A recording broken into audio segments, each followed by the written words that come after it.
जी students, आपको मेरी आवाज़ आ रही है? ठीक है, ओके, इट्स ओके। हम उस स्लाइड्स पे जा रहे हैं जहाँ से हमने छोड़ा था। पैथोफिजियोलॉजी भी हमने इसकी पढ़ ली थी। नेक्स्ट हमने टाइप्स ऑफ प्लेसेंटा प्रीविया बी पढ़ लिया था, और इटियोलॉजी इसकी जो है वो भी पढ़ ली थी।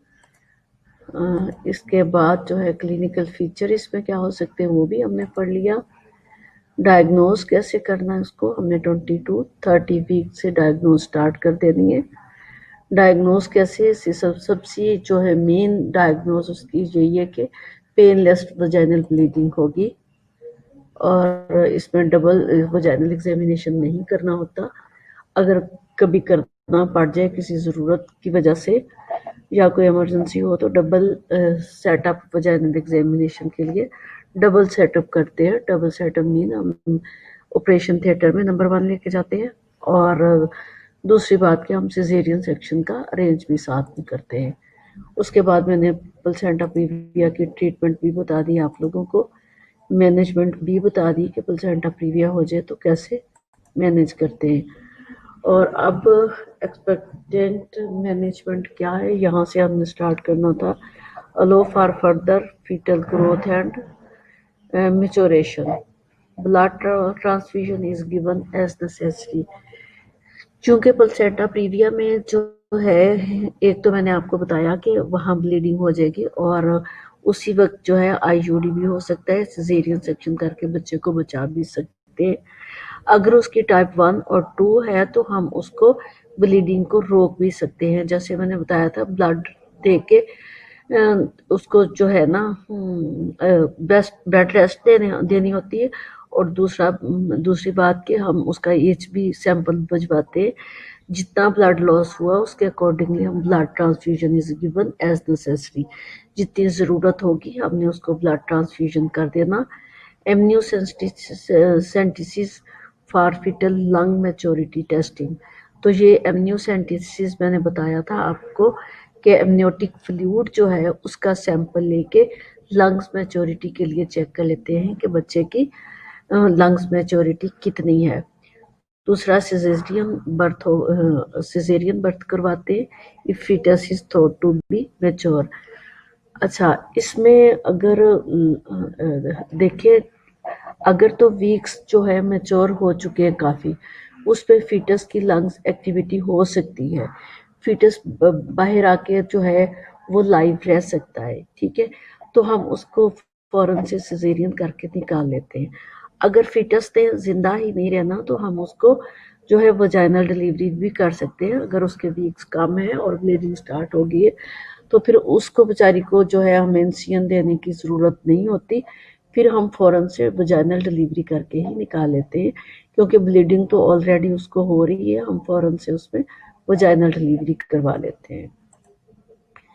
इसमें मेडिकेशन कौन सी देनी है? The goal of treatment patient with placenta previa should be directed at the haemodynamic stability of the patient. सबसे पहली बात तो ये है कि हमें, क्योंकि ब्लड लॉस हुआ तो हमने हीमोडायनेमिक स्टेबिलिटी करनी है।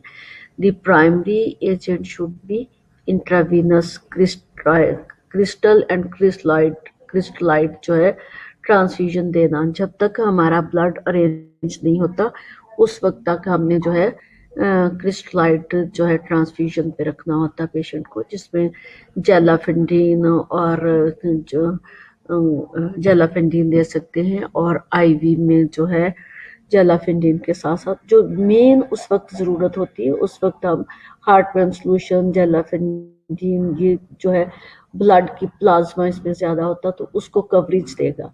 उसके साथ साथ हम नॉर्मल सेलाइन और हिमासिल भी दे देंगे ताकि हीमोडायनेमिक स्टेबिलिटी उसकी रह जाए। जो ब्लड में प्लाज्मा का लॉस हुआ उसमें इलेक्ट्रोलाइट्स बैलेंस जो है वो हो सके। हम 3 वे कैनुला लगाते हैं पेशेंट को।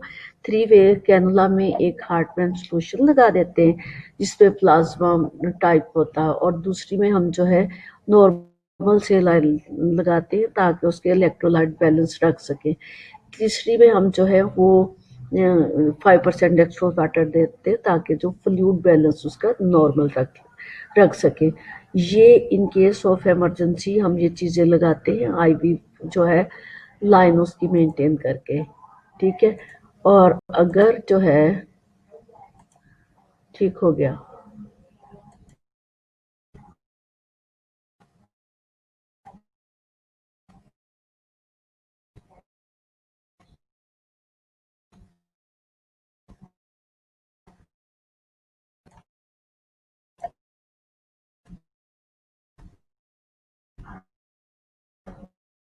ठीक हो गया। आगे कॉर्टिकोस्टेरॉइड्स, कॉर्टिकोस्टेरॉइड्स जो है वो administered after consultation with obstetrician they हैं if vaginal bleeding is mild and intermittent, if gestational age जो है 30 वीक से कम है तो हम जो है उसको कॉर्टिकोस्टेरॉइड्स दे सकते हैं, वो भी ऑब्स्टेट्रिशियन की परमिशन के साथ।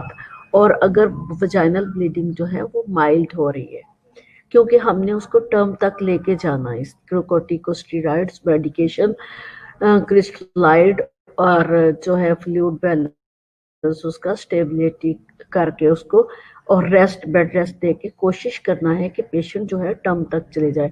टर्म क्या है? टर्म है 37 कंप्लीटेड वीक। अगर 36 वीक्स एंड 5 डेज 6 डेज भी हो जाए तो वो कंप्लीटेड 7 वीक्स नहीं होते, उसमें प्री टर्म लेबर आता है, उसमें रिस्क होते हैं कि फीटस जो है वो अलाइव रह सके या ना। इसमें हम टोकोलाइटिक मेडिकेशंस भी देते हैं। Tocolytic medication some specialist advocate to promote the time for expectant management of symptomatic placenta previa. अब जो प्लेसेंटा प्रीविया है उसमें कई कई बार जो है टोकोलाइटिक मेडिकेशन देनी पड़ती है। A recent study seems to suggest that the use of tocolytic increases the duration of pregnancy and increases the baby birth weight without any adverse effect. For example, magnesium sulfate, indomethacin, and salbutamol and nifedipine extra। अब ये टोकोलाइटिक medications जो हैं, इन medication देने से क्या होगा, जो patient को लेबर पेन स्टार्ट हुई है वो लेबर पेन जो है वो खत्म हो जाएंगी उसको। इसलिए टोकोलाइटिक मेडिकेशन देनी होती है जब उसकी लेबर पेन कॉन्ट्रैक्शंस जो उसको स्टार्ट हुई हैं वो ख़त्म हो जाएंगी और ब्लीडिंग को हम मैनेज कर लेंगे। कोलाइड एंड क्रिस्टलाइड दे के हम उसको जो है मैनेज कर लेंगे, उसका ब्लड लॉस जितना भी हुआ। ऊपर से हम पेन मैनेजमेंट कर रहे हैं, पेन मैनेजमेंट है ना, मैग्नीशियम सल्फेट एंड इंडोमेथिजीन, ये चीज़ें दे के उसकी मेडिकेशन जो उसको कंट्रैक्शन आ रही है वो ख़त्म कर देंगे। ये सारा कुछ हम क्यों कर रहे हैं? क्योंकि हमने उसको टर्म तक लेके जाना है। Indication of vaginal delivery. Delivery can be accomplished with minimal blood loss. Fetus is dead. Major fetal malformation. अब इंडिकेशन ऑफ वजाइनल डिलीवरी हमने इस सूरत में करनी होती है कि delivery can be accomplished with the minimal blood loss. अगर minimal blood loss हुआ है तो हम वजाइनल डिलीवरी कर सकते हैं। तो दूसरी चीज, अगर फीटस डेड है, जैसे मैंने बताया था कि अगर उसके वीक्स बहुत कम हुए, जिसमें हम अल्ट्रासाउंड करके देख लेते हैं कि फीटस बाहर आके नहीं बच सकता, उसके लंग्स मैच्योर नहीं हुए, ठीक है, तो इस सूरत में हमें मदर को बचाना होता है, हम ब्लड दे के उसको वजाइनल डिलीवरी करवा सकते हैं। दूसरी चीज, मेजर फीटल मेलफॉर्मेशन।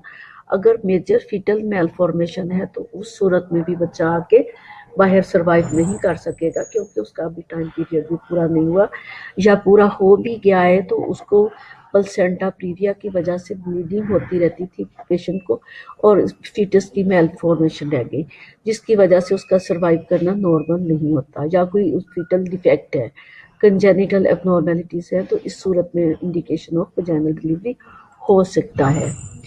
इसमें कॉम्प्लिकेशन मैटरनल रिस्क क्या हो सकते हैं? प्लेसेंटा प्रीविया एंड अक्रेटा हो सकता है। प्लेसेंटा प्रीविया जो है वो अक्रीटा प्लेसेंटा की एक टाइप है प्लेसेंटा क्रीटा जिसको मैं नेक्स्ट, इसकी कॉम्प्लिकेशन ये हो सकती है ना कि प्लेसेंटा क्रीटा भी सम टाइम हो सकता है, और प्लेसेंटा क्रीटा क्या है वो नेक्स्ट जो है मेरी स्लाइड्स में प्लेसेंटा क्रीटा आ जाएगा। पोस्टपार्टम हेमरेज हो सकता है इसमें, ये जो है प्लेसेंटा प्रीविया, ये अक्रीटा भी हो सकता है। अक्रीटा आगे आपको पता चलेगा कि अक्रीटा क्या है जब मैं प्लेसेंटा अक्रीटा की टाइप पढ़ाऊंगी। दूसरी चीज पोस्टपार्टम हेमरेज हो जाएगा, जिनको इसकी कॉम्प्लिकेशन में अगर प्लेसेंटा प्रीविया पेशेंट को था तो उसको अब पीपीएच पोस्टपार्टम, एपीएच तो था ही ना, तो अब उसकी जब डिलीवरी कर दी है वजाइनल डिलीवरी करवाई है या abdominal delivery, abdominal delivery mean के सिजेरियन सेक्शन करवाया, तो इस तरह के पेशेंट में रिस्क फैक्टर्स या कॉम्प्लिकेशन जो है वो पीपीएच की ज्यादा होती है। Increasing maternal mortality and prenatal mortality, अब जो है प्रीनेटल या मैटरनल मॉर्टेलिटी रेट के रिस्क फैक्टर्स या कॉम्प्लिकेशन ज्यादा हो जाती है due to loss of blood. अब लॉस ऑफ ब्लड जो है वो एपीएच में आ सकता है और पीपीएच में भी आ सकता है। मैं लेक्चर दे रही हूँ, प्लीज आप आस्था बोलें।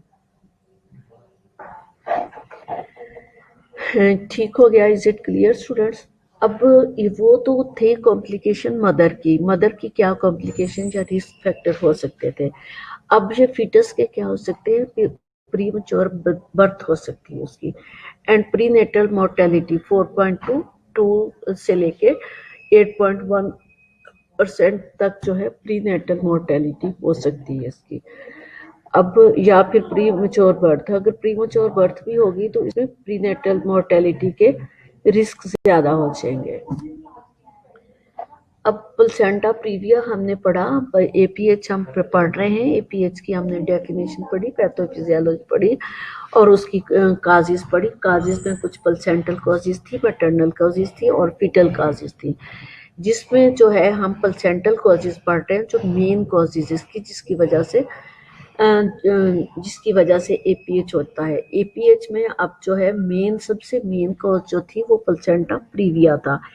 अब दूसरा हम प्लेसेंटा अब्रप्शन पढ़ रहे हैं। अब्रप्शन जो है इसकी डेफिनेशन पहले मैं आपको बताती हूँ कि placenta abruption is the separation of the placenta, the organ that nourishes the fetus. Placenta जो फीटस को नरिश कर रही है उसी को प्लेसेंटा कहा हुआ, ब्रैकेट में जो आपको नजर आ रहा है, from its attachment to the uterus wall before the baby is delivered। अब इन सिंपल वर्ड में कह लें कि pre mature separation of placenta is called placenta abruption. Placenta हमेशा जो सेपरेट होता है वो फीटस की डिलीवरी, फीटस की नहीं बेबी की डिलीवरी, जब बच्चा डिलीवर हो जाता है तो उसको फीटस नहीं बेबी कहा जाता है जब वो बाहर आ जाता है। जब बेबी बाहर डिलीवर होके आ जाता है तो उसके 30 मिनट के बाद जो है 15 to 30 मिनट के बाद प्लेसेंटा जो है वो डी अटैच होता है, ठीक है, सेपरेशन होती प्लेसेंटा की और फिर हम प्लेसेंटा को बाहर निकालते हैं। लेकिन प्लेसेंटा अब्रप्शन मीन के pre mature separation of placenta is called placenta abruption. ये इसकी प्लेसेंटा की डी अटैचमेंट जो है वो टाइम से पहले हो जाती है। जैसे एपीएच है, एपीएच जो है वो 24 वीक से या 28 वीक से, कुछ बुक में 28 वीक से लेके टर्म तक के पीरियड को हम एपीएच बोलते हैं। इस टाइम में कभी भी प्लेसेंटा अब्रप्शन हो सकता है, ठीक है। अब जब placenta abruption D attach placenta होगा तो ब्लीडिंग होगी। अब मैं लेके आ रही हूँ आपको प्लेसेंटा अब्रप्शन दिखाने के लिए। अब ये जो आप लोगों को यहाँ स्लाइड अगर दिख रही है, इंडोमेट्रियम के साथ फंडस के साथ सारा प्लेसेंटा अटैच है, लेकिन अपर जो है सेगमेंट, अपर सेगमेंट में कुछ प्लेसेंटा जो है आपको नजर आ रहा है कि वो डी अटैच हो चुका है, सेपरेट हो चुका है इंडोमेट्रियम से। जब वो इंडोमेट्रियम से सेपरेट होता है तो इंटरनल ब्लीडिंग होती है। अब ये देखो बेटा, जो प्लेसेंटा सेपरेट हुआ है इंडोमेट्रियम से, फंडस से सारा अटैच है, लेकिन उसका अपर कॉर्नर जो आपको नजर आ रहा है वो डी अटैच हो चुका है। जब ये डी अटैच हुआ है तो इसका एंड कॉर्नर जो है वो बिल्कुल साथ में अटैच है, एंड कॉर्नर बिल्कुल अटैच है। इट मीन्स के इस पेशेंट को इंटरनल ब्लीडिंग स्टार्ट हो गई है। ठीक है, इसके जो एंड कॉर्नर है वो इंडोमेट्रियम के साथ अटैच है। अगर वो भी डी अटैच हो जाता तो ये ब्लीडिंग जो है फौरन होके वजाइनल ब्लीडिंग यूट्रस से आके हो जानी थी। अब यहाँ चूंकि कॉर्नर इसका अटैच है साथ में, तो पता ही नहीं मिला, तो ये इंटरनल ब्लीडिंग हो के प्लेसेंटा जो है अपनी प्लेट से ऊपर को उभर जाता। अब ये देखो, ये नॉर्मल प्लेसेंटा जो है दूसरी साइड पे वो नीचे है, और यहाँ से जहाँ ब्लीडिंग हो रही है इंटरनली, यहाँ से प्लेसेंटा उभर गया है, ऊपर इरेगुलर हो गया, ऊपर को हो गया, क्योंकि नीचे ब्लीडिंग हो के जमा होती जा रही है और प्लेसेंटा ऊपर होता जा रहा है। ये था प्लेसेंटा अब्रप्शन। अब प्लेसेंटा अब्रप्शन की मैंने बताया कि इसमें रिवील्ड और कंसील्ड ब्लीडिंग होती है। कंसील्ड मीन के ब्लीडिंग जो है वो कैंसिल हो गई। ये जो आपको इस टाइप का प्लेसेंटा नजर आ रहा है, जिसका एज जो है वो इंडोमेट्रियम के साथ अटैच है, बट इसको इंटरनल ब्लीडिंग हो रही है। इसको जो है जो इसकी ब्लीडिंग को हम ये रिवील्ड ब्लीडिंग भी हो सकती है, कंसील्ड भी हो सकती है। अब कंसील्ड रिवील्ड जो बाहर आ जाए, कंसील्ड जिसको आप कैंसिल कर लें, ठीक है, खत्म कर दें मेडिकेशन के साथ।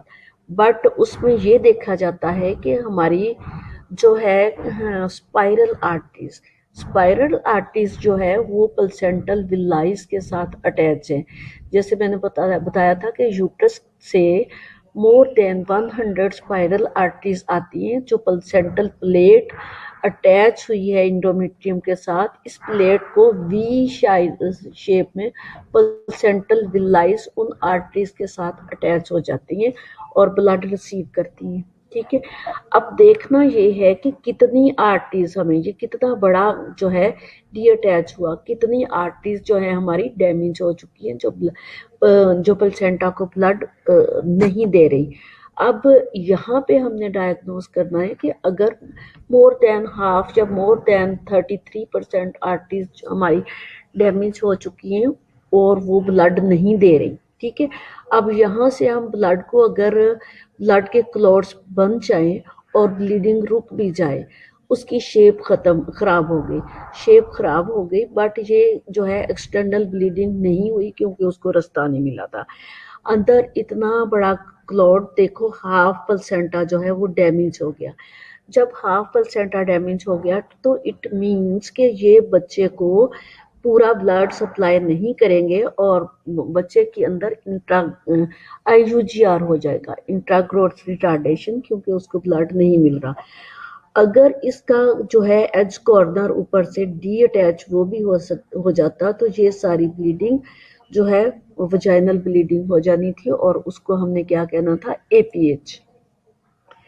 ठीक हो गया। प्लेसेंटा अब्रप्शन हम पढ़ रहे हैं। अब प्लेसेंटा अब्रप्शन की जो है attached placenta and D attached placenta दोनों साइड पे आपको दिखाया जा रहा है कि जो अटैच्ड प्लेसेंटा है वो बिल्कुल अटैच है यूट्रस के साथ। ठीक है, और जो डी अटैच्ड प्लेसेंटा है, देखें इधर से दोनों साइड से, एक तो अटैच्ड प्लेसेंटा दो आपको दिखाए जा रहे हैं, दोनों बिल्कुल नॉर्मल है, एक फंडस के साथ अटैच है और एक anterior segment of the uterus के साथ अटैच है।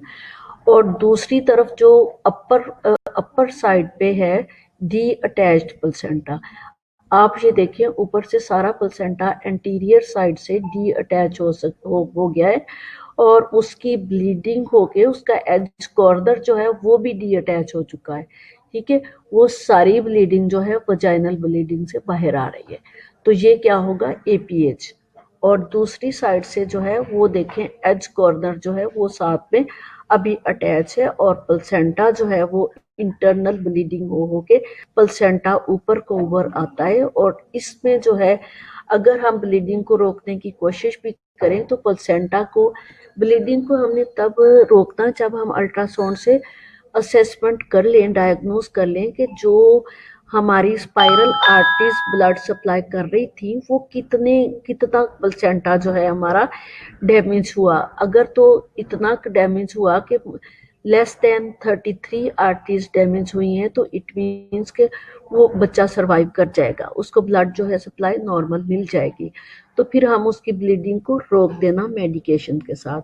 अगर मोर देन दैट है कि 33 आर्टरी से ज्यादा है या 50%, 70%, 75% आर्टरीज जो है वो आर्टरीज डैमेज नहीं होती, प्लेसेंटा उस साइड से जो है वो डैमेज हो चुका होता है और आर्टरीज जो ब्लड सप्लाई कर रही है या तो वो वजाइनल ब्लीडिंग हो रही या फिर इंटरनल ब्लीडिंग हो रही है।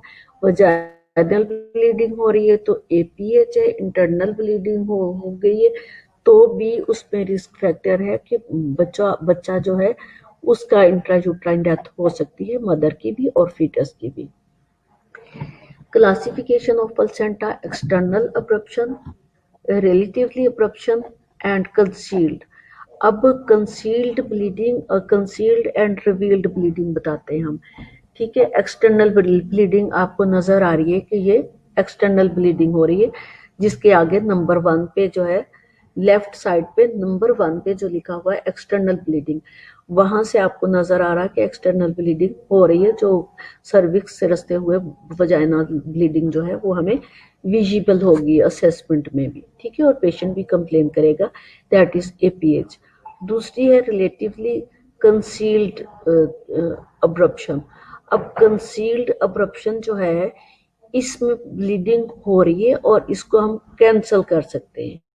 ठीक है, अब दूसरी भी कंसील्ड जो है ब्लीडिंग ये कैंसिल कर सकते हैं। दूसरी रिवील्ड जो कैंसिल नहीं हो सकती वो ब्लीडिंग है। अब इसको हम कैंसिल कर सकते हैं अगर देखें प्लेसेंटा जो है काफी सारा ठीक है, अगर उसकी थोड़ी सी जो है प्लेसेंटा डैमेज हुआ है तो उसमें हम मेडिकेशन देके उस जो ब्लीडिंग है उसको कैंसिल करके पेशेंट को नॉर्मल कर सकते हैं। अच्छा, सम टाइम जो है ये एक्सटर्नल ब्लीडिंग नहीं होती, जैसे मैंने बताया कि एज जो है वो दरमियान से प्लेसेंटा अब्रप्शन होता है और उसकी 3-4 जो है स्पाइरल आर्टरीज जो है वो ब्लीड करती है, उतना ही डी अटैच होता छोटा सा, तो उसमें पेशेंट को पेन होती है। अच्छा, ये मैं बताती चलूं कि एपीएच में जो मैंने प्लेसेंटा प्रीविया बताया था उसमें पेनलेस ब्लीडिंग थी, इसमें पेनफुल ब्लीडिंग होगी, बहुत ज्यादा पेन होगी पेशेंट को। ठीक है, इस दोनों को डिफ्रेंशिएट अगर करना है प्लेसेंटा प्रीविया को और प्लेसेंटा अब्रप्शन को, तो इसमें अब्रप्शन में पेनफुल ब्लीडिंग होगी और उसमें पेनलेस ब्लीडिंग होगी। अच्छा, दूसरी वो एसिम्टोमेटिक भी हो सकता है अगर उसकी ब्लीडिंग नहीं हो सकती, और ये एसिम्टोमेटिक नहीं हो सकता अगर पेशेंट आके हमें 28 वीक्स से लेके टर्म तक आके पेशेंट बताता है कि उसको सीवियर पेन है, तो सीवियर पेन एक ही सूरत में हो सकती है कि अगर उसका प्लेसेंटा अब्रप्शन है। सम टाइम तो जो हम रिवील्ड और कंसील्ड में हमने उसको मैनेज करना पड़ता है हमें, और सम टाइम हमें इसकी डिलीवरी कराना पड़ती है। सम टाइम हमें अगर ज्यादा हो गया तो सिजेरियन सेक्शन करके ये भी हमने देखना होता है, असेस करना होता है कि किस वीक्स में जाके जो है प्लेसेंटा अब्रप्शन हुआ। 28 वीक्स में, 27 वीक्स में हो गया, 26 में हो गया तो बच्चा लाइव नहीं रह सकता, तो इसमें हमें फौरन से इसकी डिलीवरी करवा देनी, इसको हमने जो है पेन्स दे देनी, आर्टिफिशियल पेन दे के डिलीवर करवा देना। या फिर अगर टर्म की तरफ जा रहा है, टर्म के करीब करीब है जिसमें लंग्स मैच्योर हो चुके हैं, तो हमने एमनियोसेंटेसिस करके देख लेना कि बच्चा बच सकता है कि नहीं। अगर बच्चा बच सकता है और उसके वीक्स जो है वो 30 प्लस नियर टू 37 हो गए हैं, तो उसमें हम सिजेरियन सेक्शन करके बच्चे को निकाल लेते हैं, तो वो बच्चा जो है लंग्स मैच्योरिटी के लिए हम उसको मेडिकेशन दे देते हैं। स्टीराइड्स, पहले स्टीराइड्स के 3 शॉट दे दिए जाते हैं। Causes, incidents and risk factors के क्या हो सकते हैं। हम क्या पढ़ रहे हैं, प्लेसेंटा अब्रप्शन। प्लेसेंटा अब्रप्शन के इंसिडेंट्स या रिस्क फैक्टर क्या हो सकते हैं। ठीक हो गया, अब मेरे पास टाइम देखो कितना है, 42 मिनट हो गए। इसमें जो है risk factor, the exact cause of placental abruption may be hard to determine. इसमें जो है अननोन काज भी इसको कह सकते हैं, हार्ड टू डिटरमाइन भी कह सकते हैं। इसमें direct cause are rare but include injury to the belly area abdomen from fall, hit to the abdomen और ऑटोमोबाइल एक्सीडेंट। किसी की भी वजह से जो है एब्डोमिनल इंजरी हुई है या हिटिंग ऑफ द एब्डोमेन हुआ या जो है किसी पर्सन ने जो है हिट कर दिया उसको, ठीक है, औरतों को जैसे मारा पीटा जाता है, उसमें एब्डोमेन पे चोट लग गई, हिट हो गया, तो उसमें प्लेसेंटा जो है अब्रप्शन होने के रिस्क फैक्टर हो सकते हैं। या फिर कोई भी रोड साइड एक्सीडेंट हो गया जिसमें एब्डोमेन हिट हुआ है, तो उसमें जो है उसमें जो है चांसेस ज्यादा होते हैं प्लेसेंटा अब्रप्शन के। Sudden loss of uterine volume can occur with rapid loss of amniotic fluid or after a first twin is delivered. या फिर ट्विंस प्रेगनेंसी है तो एक ट्विन को निकाल लेना, तो उसमें जो है फौरन से जैसे हिट हुआ होता है ना प्लेसेंटा, इस तरह से हिटिंग होती है, प्लेसेंटा को खींच पड़ती है, क्योंकि एक फीटस और उसका एमनियोटिक फ्लूइड जो है वो फीटस आ गया और उसका एमनियोटिक फ्लूइड भी जो है वो एमनियोटिक सैक रप्चर हो गई, निकल गया। जैसे ही वो निकल गया तो जो उसी ने बच्चे प्लेसेंटा को सपोर्ट दी हुई थी। एमनियोटिक फ्लूइड की सैक जो होती है वो फीटस को सपोर्ट किए होती है। जब सैक रप्चर हो गई ट्विंस प्रेगनेंसी में और एक जो है बेबी भी डिलीवर हो गया, तो प्लेसेंटा को की सपोर्ट खत्म हो गई और प्लेसेंटा डीअटैच हो जाता, जिसकी वजह से दूसरा ट्विन आने से पहले पहले ब्लीडिंग होगी। तो भी है तो उसमें एमनियोटिक फ्लूइड जो है वो रप्चर हो गई, सैक उसकी, ठीक है, एमनियोटिक फ्लूइड की सैक जो है वो रप्चर हो गई है और वो यूरिन की तरह बाहर आ जाता है एकदम से। उसी सैक ने जो है वो प्लेसेंटा को सपोर्ट दी थी। अब प्लेसेंटा की सपोर्ट खत्म हो गई और प्लेसेंटा जो है नीचे को लटक गया, जिसकी वजह से वो डी अटैच होने के रिस्क फैक्टर, काजेज, इंसिडेंट्स कह सकते हैं। डिसऑर्डर जो है वो थ्रोम्बोफिलस हो सकता है, सिगरेट स्मोकिंग हो सकता है और कोकीन यूज की वजह से हो सकता है। दूसरी बात यह कि डायबिटीज मेलाइटिस जो है वो drinking more than 14 alcoholic drinks per week during pregnancy. अगर डायबिटीज है और वो जो है ड्रिंक भी ज्यादा करती है, अल्कोहल भी ज्यादा ले रही है, तो इसमें ज्यादा रिस्क फैक्टर हो सकते हैं इसमें प्लेसेंटा अब्रप्शन के। इसमें high blood pressure during pregnancy, मैं टाइम भी बेटा देख रही हूँ क्योंकि मेरा आगे भी लेक्चर है फर्स्ट ईयर के साथ। नेक्स्ट है high blood pressure during pregnancy. About half of the placental abruption that lead to the baby death are linked to high blood pressure.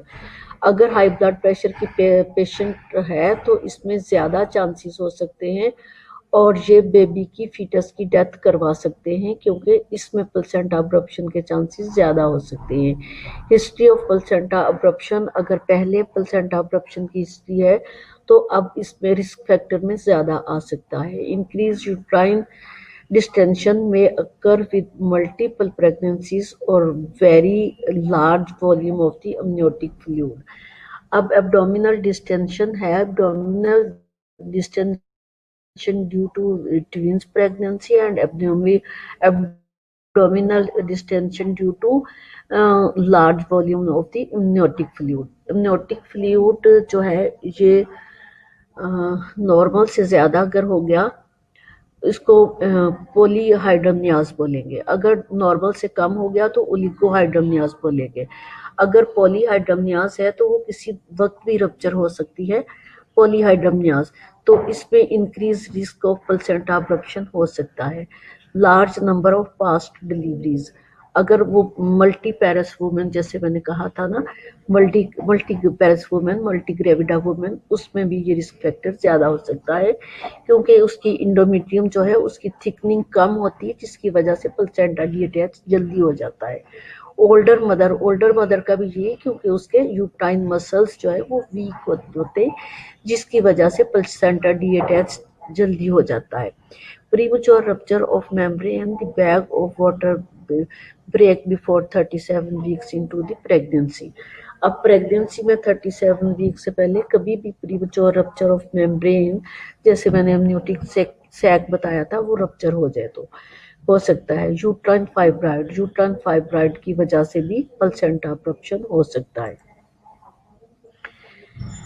इसके साइन सिम्टम मैं अब नहीं बता रही, हमें सिम्टम से आगे जो है नेक्स्ट मेरे लेक्चर में मैं आप लोगों को बताऊंगी कि सिम्टम क्या हो सकते हैं, और प्लेसेंटा अब्रप्शन जो है वो इसकी मैं पिक बना लेती हूँ, और आप लोगों ने मुझे बताना है कि हमने नेक्स्ट जो है एपीएच जो पढ़ रहे हैं, सिम्टम्स ऑफ प्लेसेंटा अब्रप्शन से स्टार्ट करना।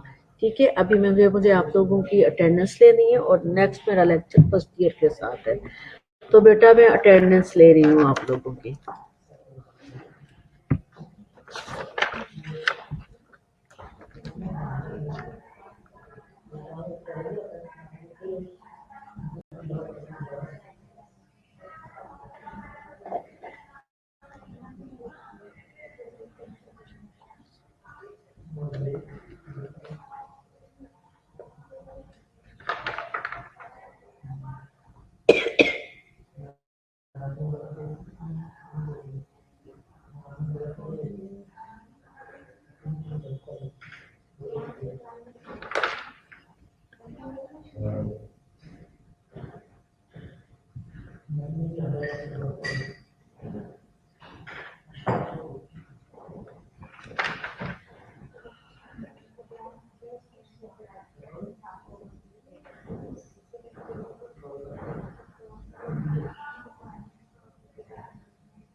ओके क्लास, लाफिस अटेंडेंस हो गई है आप लोगों की।